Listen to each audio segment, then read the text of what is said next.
Hello दोस्तों, मैं पूजा Verma पीवीजीएस academy में आप सभी का स्वागत करती हूँ। दोस्तों, आज हमने बहुत ही कॉमन टॉपिक लिया है जो कि इन दिनों बहुत ज़्यादा चर्चा में है। वो है ऑक्सीजन। जी हाँ दोस्तों, आज हम ऑक्सीजन की बात करेंगे। ऑक्सीजन का महत्व, ऑक्सीजन कहाँ से आती है और हमें इस ऑक्सीजन को बचाए रखने के लिए क्या करना चाहिए। तो दोस्तों, आजकल ऑक्सीजन की जिस तरीके से मारामारी है, सभी ऑक्सीजन के लिए परेशान हैं, तो ज़ाहिर सी बात है सभी को ऑक्सीजन की महत्वता ज़रूर समझ आ गई होगी कि ऑक्सीजन का हमारे जीवन में कितना महत्व है। लेकिन मैक्सिमम लोग यही सोचते हैं कि हमें ऑक्सीजन पेड़ों से मिलती है, हमें ज़्यादा से ज़्यादा पेड़ लगाने चाहिए। लोगों ने पेड़ नहीं लगाए, इस वजह से लोगों की ये हालत है। तो इसका मतलब ये थोड़ी ना कि सारे मरीज जाके पेड़ों के नीचे सो जाएं जाके। जी नहीं, ऐसा नहीं कर सकते, क्योंकि इस टाइम पे कोरोना पेशेंट जो हैं उनको सांस लेने में प्रॉब्लम होती है, जिससे उनके फेफड़े काम करना बंद कर देते हैं। इसलिए उनको आर्टिफिशियल ऑक्सीजन दी जाती है। अदरवाइज़ पेड़ों के नीचे लिटा देने से भी ऑक्सीजन की पूर्ति हो सकती है। दोस्तों, लेकिन फिर भी हमें पेड़ों की महत्वता को समझना चाहिए, और इन दिनों कोरोना ने हमें ऑक्सीजन की महत्वता और पेड़ों की महत्वता बहुत अच्छे से समझा दी है। दोस्तों, आपको पता होगा कि बचपन से जब हम स्कूल में जाते हैं तभी से हमको सिखाया जाता है ज़्यादा से ज़्यादा पेड़ पौधे लगाइए। पेड़ पौधे हमें ऑक्सीजन देते हैं, फ्रूट्स देते हैं, हमारे जीवन का आधार बनते हैं। लेकिन क्या आप जानते हैं, एक बड़ा पेड़ औसतन प्रतिदिन 227 लीटर ऑक्सीजन छोड़ता है, जबकि एक आदमी को प्रतिदिन 550 लीटर ऑक्सीजन की ज़रूरत होती है। यानी हर किसी को अपने जीवन में ज़्यादा से ज़्यादा पेड़ लगाने चाहिए, और सिर्फ पेड़ लगाना ही नहीं चाहिए, पेड़ों को बचाए रखना, उनका संरक्षण भी बहुत ज़्यादा आवश्यक है। दोस्तों, आपको पता होगा हमारे पर्यावरण में जो ऑक्सीजन होती है वो कई सारी गैसों का मिश्रण होता है, जिसमें से लगभग 20.95% ऑक्सीजन होती है, जिसमें 0.03% ऑक्सीजन कार्बन डाइऑक्साइड होती है, 0.93% ऑर्गन, और प्लस 0.0018% अन्य गैसें होती हैं, जिसमें अदर गैसेस होती हैं जो बहुत ही अल्प मात्रा में होती हैं। अब मैं आपको सबसे खास चीज़ ये बताना चाहती हूँ दोस्तों, इन दिनों हर साल जब भी गर्मियों का मौसम आता है उस टाइम पर हमारे वनों में आग लग जाती है। कभी ऑस्ट्रेलिया के वनों में आग लगती है, तो कभी अमेज़न वन के आग लग जाती है। तो उसे इन सब का संरक्षण करना भी हमारे लिए बहुत ज़रूरी है। वैसे तो हमारे पर्यावरण में 100% ऑक्सीजन में से सिर्फ़ और सिर्फ पेड़ों से हमें जो ऑक्सीजन मिलती है वो लगभग 30% के आसपास मिलती है। ठीक है, बाकी बची 70%। दोस्तों, इसमें क्या होता है कि लगभग 50% से अबव ही वैज्ञानिकों के अनुसार 50+% जो ऑक्सीजन होती है वो हमें ओशियन से मिलती है। ओशियन में जो प्लैंकटन्स होते हैं, प्लैंकटन में वो होते हैं जो डिफरेंट प्लांट होते हैं, एल्गी होते हैं और कुछ बैक्टीरियाज होते हैं। ये सब प्राक प्रकाश संश्लेषण के थ्रू ऑक्सीजन उत्पन्न करते हैं। इसमें प्रोक्लोरोकोकस नाम का एक जीव होता है। ये भी एक प्लैंकटन ही होता है, समुद्र में पाया जाता है। ये भी एक बैक्टीरिया होता है जो लगभग 20% ऑक्सीजन पूरे बायोस्फीयर में प्रोड्यूस करता है।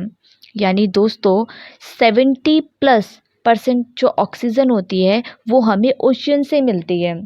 बाकी बची 30%, जिसमें से हमें 20% अकेले अमेज़न के वनों से मिलती है। यानी पेड़ों के मामले में देखा जाए तो सबसे ज़्यादा ऑक्सीजन हमें अमेज़न वन से मिलती है। जी हाँ दोस्तों, इसीलिए हर साल न्यूज़ में बहुत ज़्यादा चर्चा में रहता है, क्योंकि यहाँ पर हर साल गर्मियों में आग लग जाती है। ये इतने घने वन हैं कि सूरज की रोशनी तक ज़मीन तक नहीं पहुँच पाती है। इसमें न जाने कितने सारे जीव जंतु अपना बसेरा डाल के रहते हैं, कितनी सारी आदिवासी जनजातियाँ यहाँ रहती हैं। इसलिए हमें इसके संरक्षण पे ध्यान देना चाहिए, और इसका क्षेत्रफल छोटा मोटा नहीं है।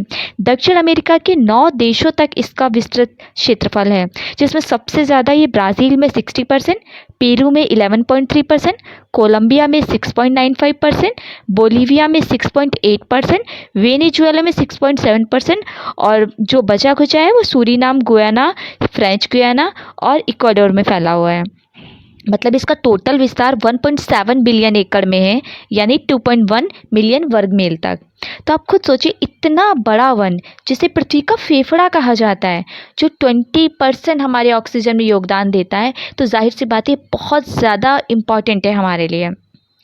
दोस्तों, कुछ आंकड़े ऐसे भी आए हैं जिसके अनुसार अगले 43 साल यानी लगभग 2064 तक ये अमेज़न वन समाप्त हो जाएगा, क्योंकि 2019 की एक रिपोर्ट के मुताबिक फुटबॉल के 3 मैदान के बराबर अमेज़न वन हर मिनट में समाप्त हो रहा है। यानी सोचिए, 3 फुटबॉल मैदान के बराबर हर मिनट में अगर समाप्त हो रहा है, तो अगर अगले 43 साल बाद भविष्यवाणी की गई है कि ये समाप्त हो जाएगा, तो कोई बड़ी बात नहीं है, ये पॉसिबल हो सकता है।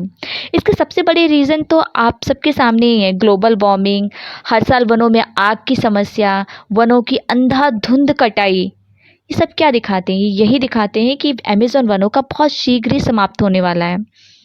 2020 में एक अध्ययन से पता चला है कि अमेज़न वन का 11% भाग लगभग समाप्त हो चुका है और 17% इसी प्रक्रिया से गुजर रहा है, यानी समाप्त होने की कगार पर है।